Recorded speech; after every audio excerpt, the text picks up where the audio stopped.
Bienvenidas, bienvenidos a este espacio de hoy.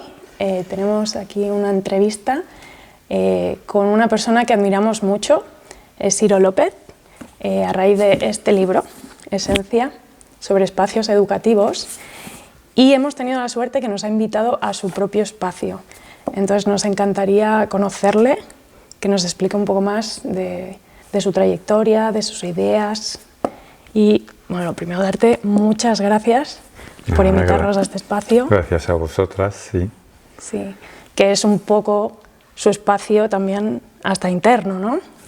Aquí expresas un poco quién eres tú incluso, diría. Sí, siempre todo el espacio habla de quien lo habita, sea una escuela, una casa, ¿sí? Por eso en los espacios educativos tendríamos que preguntarnos qué es lo que dice el espacio de la educación que se respira, ¿no?, en esa escuela. Totalmente. Bueno, pues si te parece te vamos a hacer unas preguntitas para justo Estupendo. eso, averiguar un poquito más de lo que nos puedes traer y lo que has traído a este mundo educativo, que no es poco, es muchísimo. Así que vamos a ello. Venga, a ver. Genial.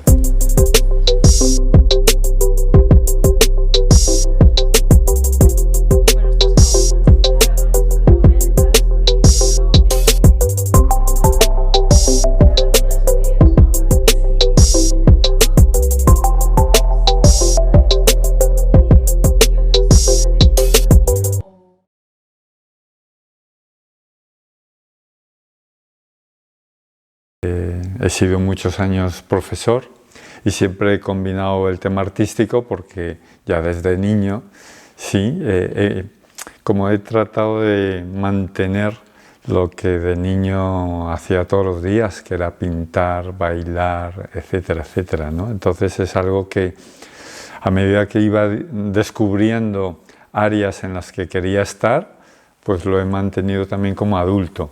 Y eso me ha permitido luego, estando en la escuela, irlo respirando, aplicando. Y sí es verdad que antes de empezar el curso necesitaba acondicionar el aula, hablando de espacios, ¿no?, más allá de tema metodológico y demás, pero por intuición y necesidad personal. El tema de la estética, el tema de disfrutar de ese lugar en el que íbamos a estar gran parte de todo un año, ¿no? Y luego siempre me encargaban también, hazte cargo de los festivales, del teatro, de las fiestas.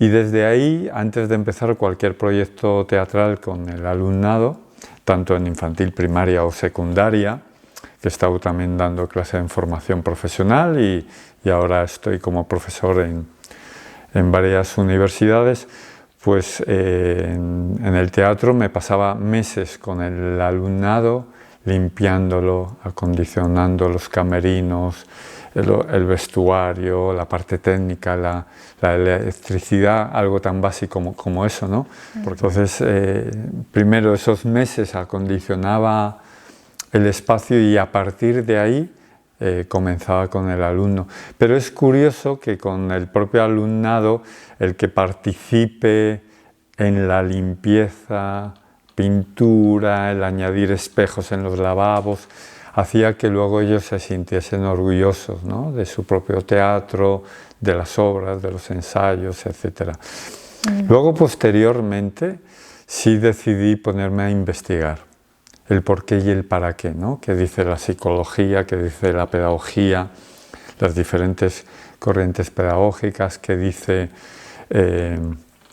la neurociencia, pero que dice también las técnicas de creatividad o cómo debe estar presente la tecnología, porque la tecnología no es solamente una tablet, es también qué tipo de iluminación necesitamos, ¿no?, qué tipo de sonido, ¿no?, o acústica debe tener un espacio, y de ahí que sintiese la necesidad de compartirlo, de ayudar mediante asesorías, formación y con las publicaciones, ya sea libro o en artículos, ¿no? Claro. Siempre he trabajado tema arte, educación y ámbito social. Trabajo mucho en las cárceles, también en hospitales, en psiquiátricos o en campos de refugiados, etcétera, ¿no? Esa experiencia creo que tiene mucho que ver también el tema de la dignidad, ¿no? Y en concreto con las cárceles, lo más llamativo es que en ocasiones hay escuelas que están mucho peor que algunas cárceles.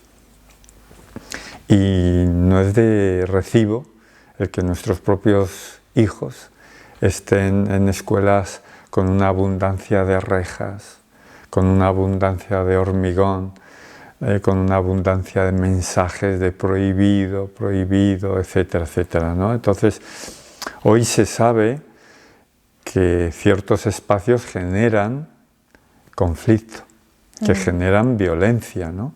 Tanto el diseño de una ciudad, de un barrio o de una escuela puede penalizar, puede castigar, porque están diseñados más en el control y en el castigo que en la felicidad, en el juego y en la belleza, ¿no? Por eso yo creo que es importante que nos hagamos preguntas de cómo queremos, no solamente el alumnado, cómo queremos trabajar como educadores, ¿no? A mí me gusta lanzar, ¿no?, la frase, ¿no?, porque tenemos que trabajar en lugares tan cutres, porque hay espacios que nos enferman o nos sanan o nos incentivan la creatividad. Por eso hay esa diversidad de escuelas. Hay escuelas que te enamoran y hay escuelas que te entristecen, que te lo ponen más difícil. Entonces yo creo que tenemos que buscar soluciones, incluso cuando no tenemos presupuesto, para generar, yo creo que no ya una utopía, una realidad que genere ilusión.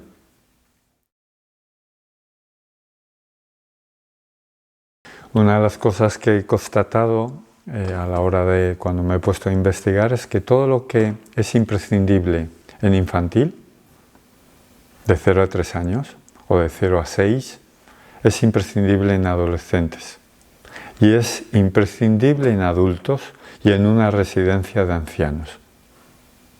Es decir, que estar bien hidratados, beber abundantemente agua, es fundamental en infantil y en una residencia de ancianos, en 99 años, pero en adolescentes también.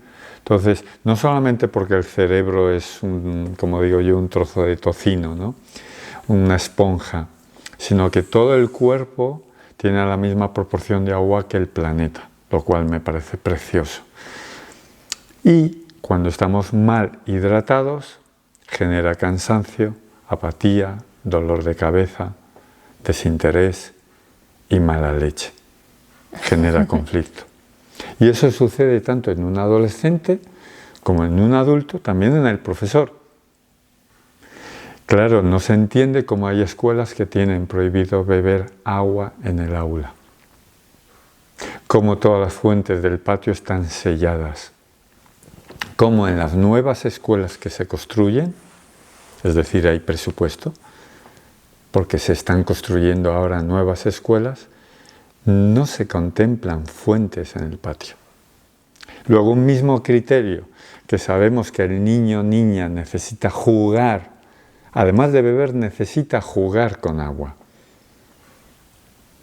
Por lo tanto, no hay infancia sin charcos.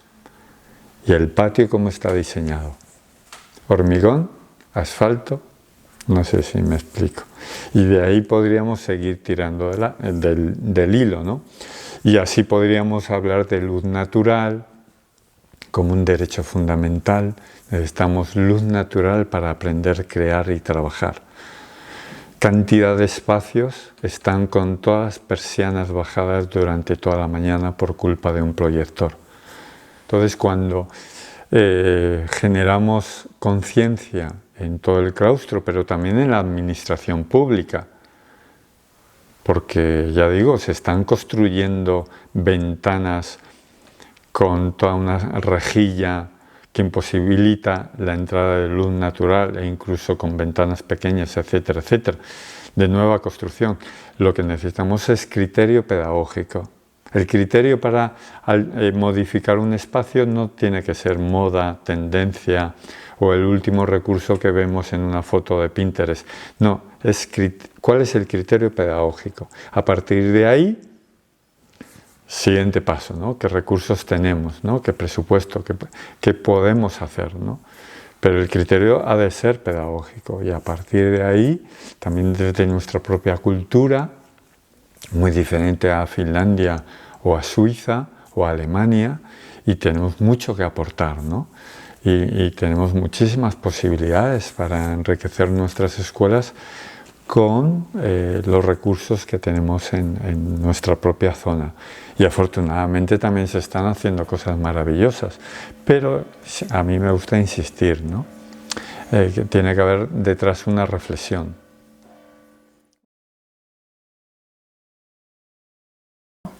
Hombre, yo creo que tenemos que entender que como profesionales, educativamente hablando, tenemos que estar aprendiendo durante toda la vida. Pero eso como profesionales, un profesor, profesora, un educador, pero un artista, un cineasta, un músico, un ingeniero, el personal de enfermería. O sea, no es estudié magisterio y se acabó, haciendo un poco de caricatura, que espero que nadie esté en esa situación, ¿no? Pero ese estar aprendiendo constantemente quiere decir que tenemos que también volver a las fuentes, que innovación no quiere decir destruir y abandonar pedagogías del siglo XIX. Es decir, que en el siglo XIX hubiese imprentas en las propias escuelas, que hubiese animales en las propias escuelas y hubiese teatro en las escuelas. La pregunta es ¿por qué en el siglo XXI dejamos de imprimir revistas? Porque ya lo digital, no, perdona, los libros, el alumno tiene que escribir, editar y generar cultura. Entonces, acudir a las fuentes, seguir investigando qué nos dicen nuevas ramas del saber, ¿no? Hoy sabemos mucho más de nuestro cerebro, pero no solo cerebro, también aprendemos con las manos, también aprendemos con el resto del cuerpo. Por lo tanto, una comunidad educativa o un claustro que sigue apasionadamente aprendiendo es permitirte el regalo de saborear que tenemos que seguir creciendo, que la escuela no es un museo arqueológico, sino que evidentemente esto se está modificando constantemente porque las nuevas generaciones lo demandan, porque niños y niñas hoy no lo tienen fácil y tienen derecho a, ¿no? Entonces el reto ecológico de hoy no tiene nada que ver con el reto ecológico del siglo pasado, ¿no? Y hoy, evidentemente, yo creo que educar es apasionante, pero no podemos seguir haciendo lo mismo que hace 20 años. No tiene razón de ser, ¿no?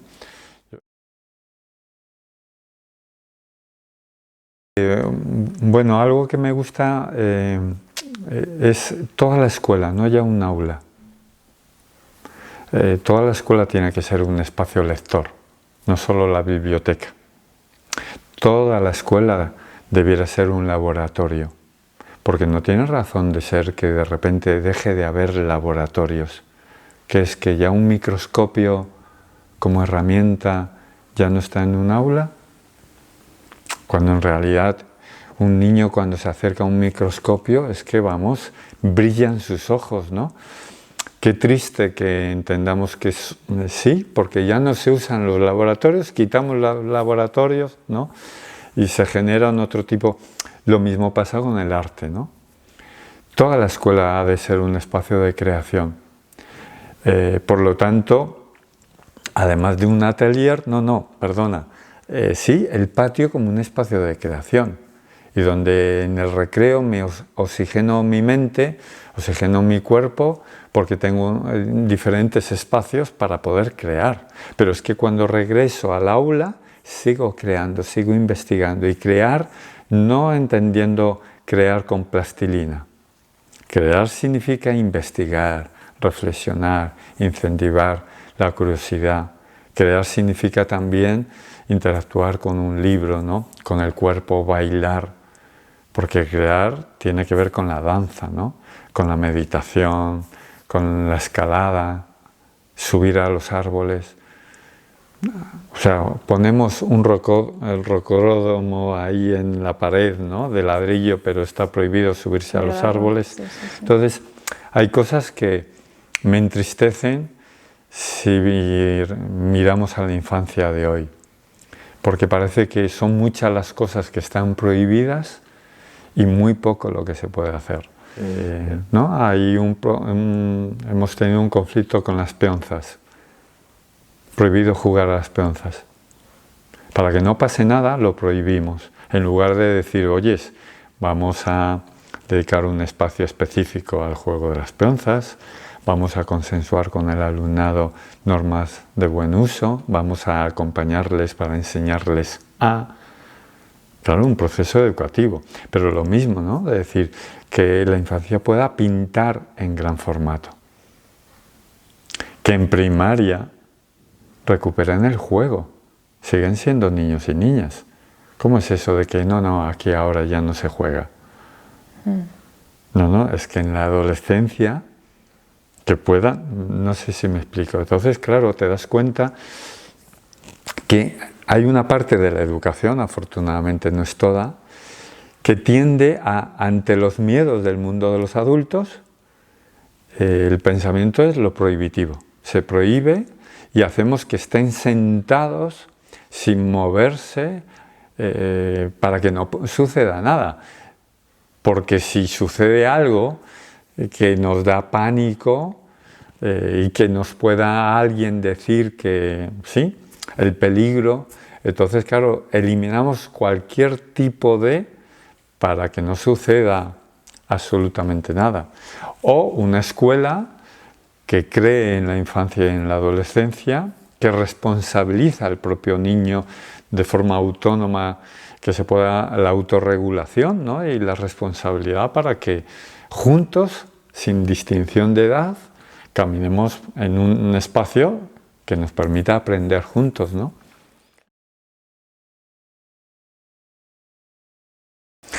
A mí me gusta decir que el primer cambio en los espacios educativos hay que darlos aquí.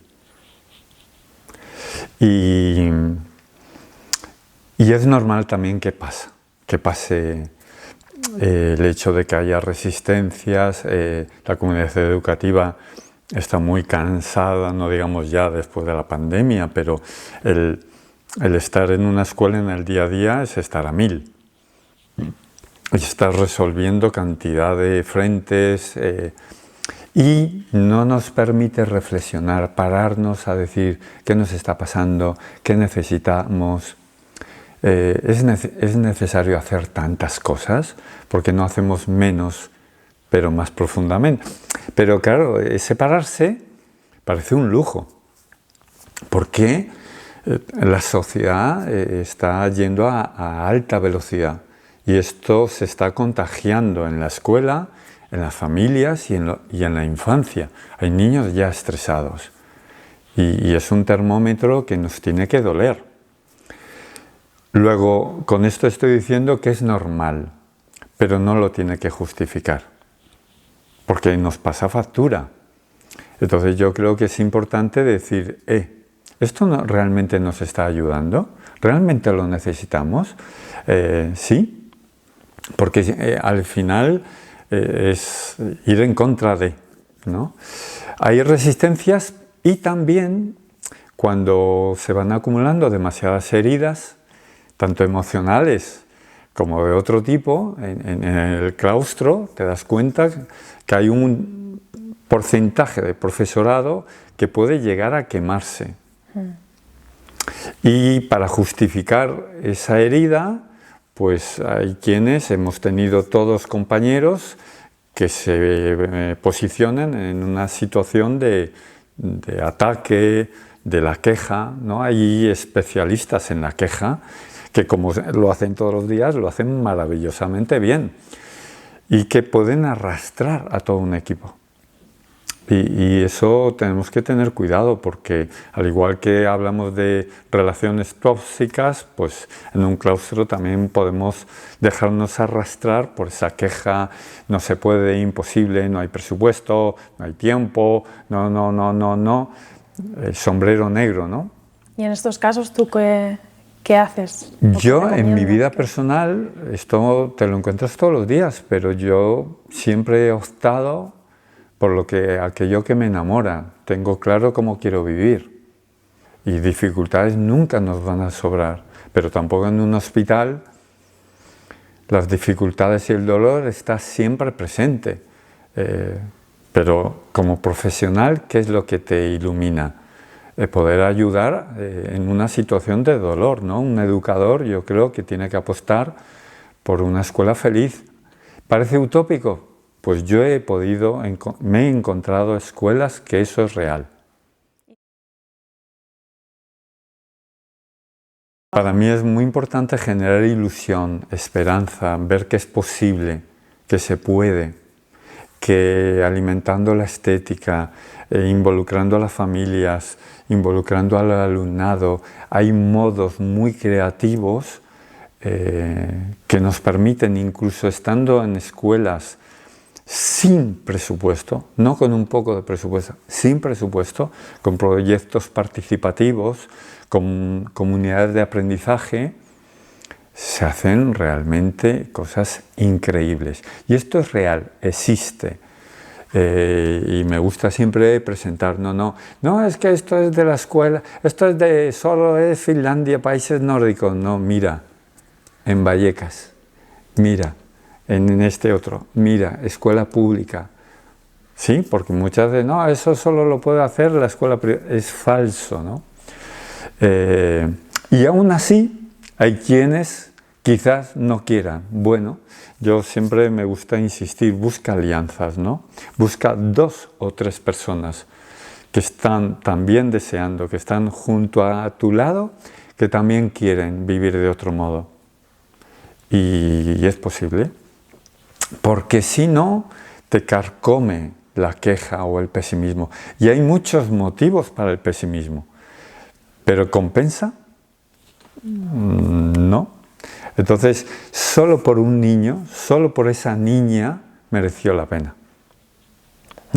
Muchas veces no es posible lograr ese contagio a los 600, ¿no? Pero si cambiamos, ¿no? Y añadimos plantas en el comedor, si de repente ponemos un mantel y un centro de mesa, los niños se comportan mejor. ¿Por qué una casa que tiene jardín, patio, vale más? ¿Por qué una casa con vistas a un parque, el arquitecto que no ha hecho el parque te cobra más? Porque nos sana el parque, ¿no? Por lo tanto, tener plantas en el aula, no hace falta pedir permiso a nadie. Se puede hacer, se pueden traer esquejes de casa, no hace falta comprar las plantas. Se pueden sembrar árboles desde semilla. O sea, hay cantidad de modos de transformar una escuela que yo creo que es fundamental enamorarse. Cuando te encuentras niños que tienen que aprender en una caja pequeñísima, pero encima comen en esa misma aula y duermen en esa misma aula. La pregunta es, ¿tú estarías dispuesto a hacer eso mismo? ¿Por qué lo hacemos con los bebés? ¿Por qué no asignamos un espacio para comer con calidad? A nosotros nos gusta cambiar de espacio.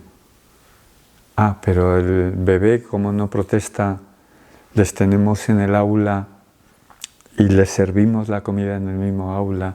No sé si me explico. Entonces, que luego en la escuela de repente tenemos espacios pequeños, pues hay fórmulas, estrategias creativas para que un espacio pequeño no esté agobiado. Podemos añadir un espejo, las plantas oxigenan, no solamente en cuanto al aire, calidad de aire, sino la mirada se transforma porque no sé si me explico. El comedor tiene que ser calidad restaurante. La escuela tiene que ser calidad museo. Papel continuo, cosas pegadas con celo, perdona, no.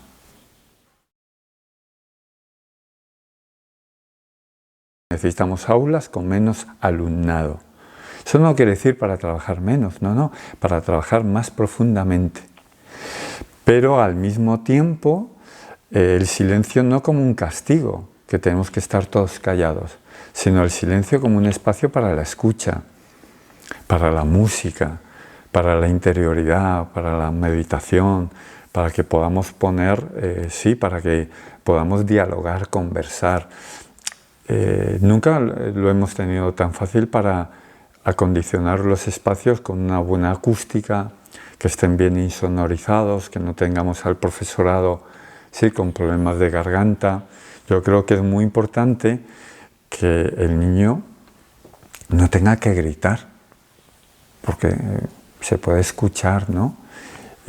Cuando te das cuenta que los niños chillan cuando salen al patio, es un termómetro, algo pasa, ¿no? Uno chilla cuando está muy eufórico, cuando tiene un exceso de energía, estresado, o está en una caja, en una olla a presión. Hay escuelas que los niños transitan del aula al patio sin chillar. Niños y niñas que no distinguen entre aula y patio, porque en ambos lugares aprenden y juegan.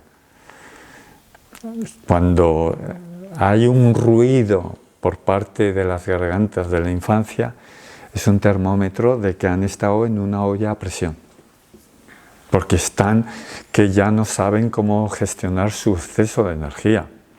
Y entonces salen al patio, les has puesto una pared musical y la destrozan, la devoran. Claro, no porque sean niños malos, porque hay un exceso de energía. Y por lo tanto eso quiere decir que algo falla en cuanto a los espacios, no en el profesorado, algo falla en la estructura base de la escuela. Y eso tiene que ser un debate en todos los agentes educativos, sobre todo también en la administración, ¿no? Que no quiere escuchar al docente, no pregunta al docente qué espacio necesitas.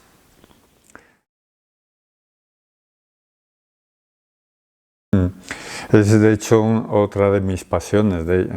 Mi próximo libro va a versar sobre creatividad, porque es otro de los temas que me preocupan y me apasionan, y que por experiencia personal pues veo que muchas veces estamos en desiertos creativos, ¿no? Como la infancia nos llega con muchísima creatividad, como la adolescencia es una edad maravillosa, con una energía increíble para expresar, ¿no? Para crear y transformar la realidad, y sin embargo pues están en verdaderos desiertos, ¿no? Y yo creo que tienen mucho que decir, expresar, y por lo tanto es todo un reto, ¿no? Para recuperar, desbloquear esos bloqueos que nos han ido castrando el proceso creativo con la que toda persona nace, ¿no? Entonces generar entornos, ambientes y escuelas que generen cultura, ¿no? Ya que estudian, memorizan, que generen nueva cultura, ¿no? Que alimenten con pensamiento crítico, ¿no? Artistas, ¿no? Tenemos artistas en las aulas, pero no hay la posibilidad de crear, ¿no? De poner contenido a esas emociones. Y todo lo que no se expresa se somatiza. Por lo tanto, lo que no se baila, lo que no se canta, lo que no se escribe, esa curiosidad que no se canaliza, pues al final se somatiza, y yo creo que tenemos que darle ahí un toque de sabor, ¿no? Para no perdernos la vida, porque merece la pena, yo creo que merece la pena. Y yo creo que hay todavía mucho por hacer. Lo bueno es que la creatividad se aprende. hay técnicas, pero las técnicas puedes conocerlas todas, pero no te hace ser artista o científico. No por leer la receta te estás alimentando. Se necesita cocinar, ¿no? Y se necesita tener los mejores ingredientes, la mejor cocina, hablando de espacios, para que en ese restaurante podamos saborear la vida en profundidad, ¿no? Y yo creo que hoy el mundo nos salpica de cantidad de retos muy preocupantes y yo creo que la clave vuelve a estar en la educación. Bueno, muchísimas gracias, Ciro. Ha sido un placer escucharte. Tu sabiduría, cómo lo has expresado, cómo se nota que crees en ello, que lo vives y que, como dices tú, dar esperanza, como que es posible. Y eso creo que es lo que intentas transmitir, ¿no? Ese cambio necesario en la educación y que es posible. Y que también yo creo que empieza desde uno mismo, con el ejemplo. Entonces, para nosotros es un ejemplo de lo que es posible. Yo creo que sí, que como docentes o lo vivimos o se nota.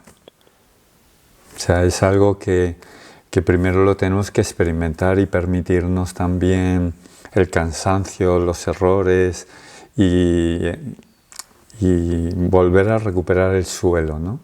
Con la infancia, ¿no? El volver a gatear y permitirnos ese estar juntos. Yo he aprendido muchísimo de la infancia, para mí son mis grandes maestros, ¿no? Más que los libros, yo creo que la propia infancia. Y esa mirada de poder empaparse de lo que hemos sido también infancia, tener esa humildad para permitirnos mancharnos de barro, volver a pisar charcos como adultos, ¿no? Descalzarnos, jugar con el color, bailar, sin tener que ser bailarines profesionales, que muchas veces o somos los mejores o parece que no te puedes permitir cantar si no eres buenísimo y no grabas un disco. Mira, perdona, yo qué sé, ¿no? No se puede vivir sin la música, ¿no? Entonces, y el niño se lo permite. No se está comparando con nada, ¿no? Entonces, yo creo que ese volver a saborear la vida es lo que nos va a permitir recuperar esa escuela, ¿no? Totalmente. Donde las obligaciones es aprender juntos. Volver a ser niño, ¿no? Sí. Bueno, muchísimas gracias. No, por favor, a vosotras y gracias, merece la pena, ¿no? Generar estas alianzas e ir contagiando. Sí. Bueno, espero que os haya gustado esta entrevista. Podéis seguir viendo más entrevistas en el canal de YouTube y nos vemos ya la próxima.